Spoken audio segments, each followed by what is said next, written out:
أعوذ بالله من الشيطان الرجيم بسم الله الرحمن الرحيم أرأيت الذي يكذب بالدين فذلك الذي يدع اليتيم ولا يحض على طعام المسكين فويل للمصلين الذين هم عن صلاتهم ساهون الذين هم يراءون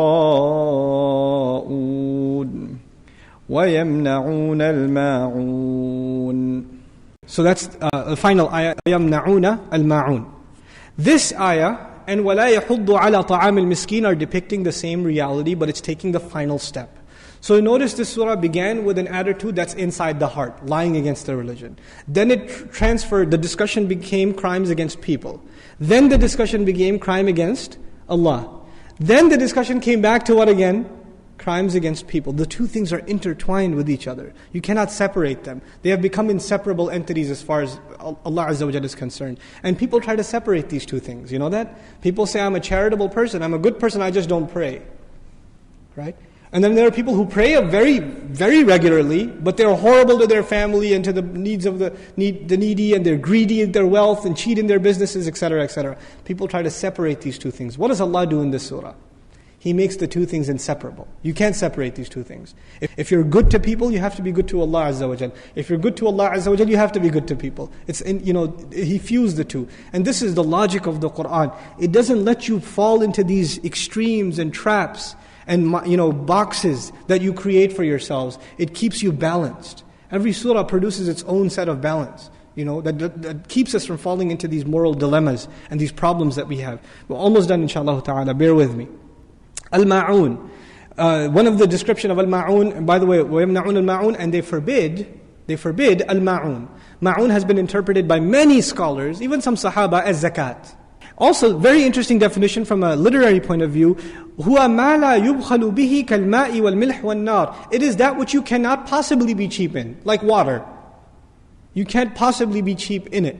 But Allah says at the end of this surah, they forbid even Ma'un. They are that cheap. They are that, hard of the heart. It's not even bukhul here. There's something more here. They can't see a smile on somebody's face. They can't find themselves doing something good for someone. The first thought that comes in their mind is, why should I help him? Why should I help you? Why should I give you some help? Why should I give you a ride? I don't care. I don't owe you anything. I don't need this.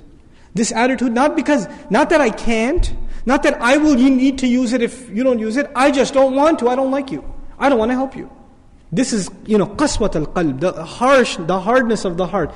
Meaning Allah mentions things one after another that make your heart harder. And it comes to the point where even somebody asks you for something small, they ask you for a napkin, they ask you, you knock on your door from the neighbor and they say, can I have some salt? No! And you slam the door in their face. Think they're going to get salt from me? Pathetic. This is a pathetic attitude. But this is how low a person will reach. And you call yourself leaders, you call yourselves custodians of the house of Allah. Allah Azza wa Jalla says, أَطْعَمَهُم مِّن جُوعٍ in the previous surah. I fed you. I gave you food. And you're going to act like this?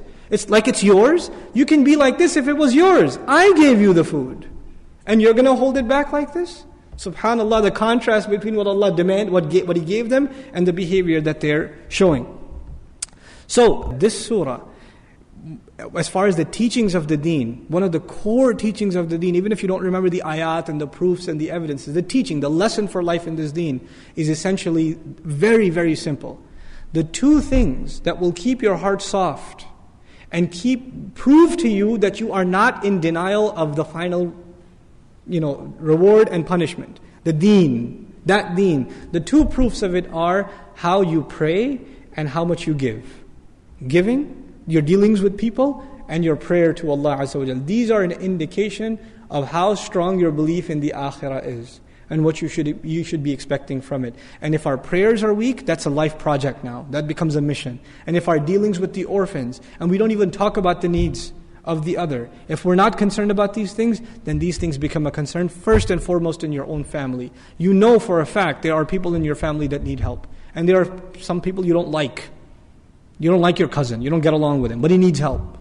You don't like your aunt, she yells at you, she's annoying, but she needs help, she's financially in need. These people deserve it no matter what, because you're not doing it for them. You're doing it because it proves to you for yourself, and inshallah ta'ala it's a case with Allah that you believe in being paid back in the end. May Allah Azza wa Jal make us of those who believe truly in our hearts. May Allah Azza wa Jal correct our prayers and keep them from these despicable acts. May Allah Azza wa Jal make us the best to each other and to all of humanity, and make us living models of the beauty of this deen. Barakallahu li wa lakum fil Qur'an al-Hakim, wa nafa'ni wa iyyakum bil ayati wa dhikri al-Hakim. Wassalamu alaikum wa rahmatullahi wa barakatuh.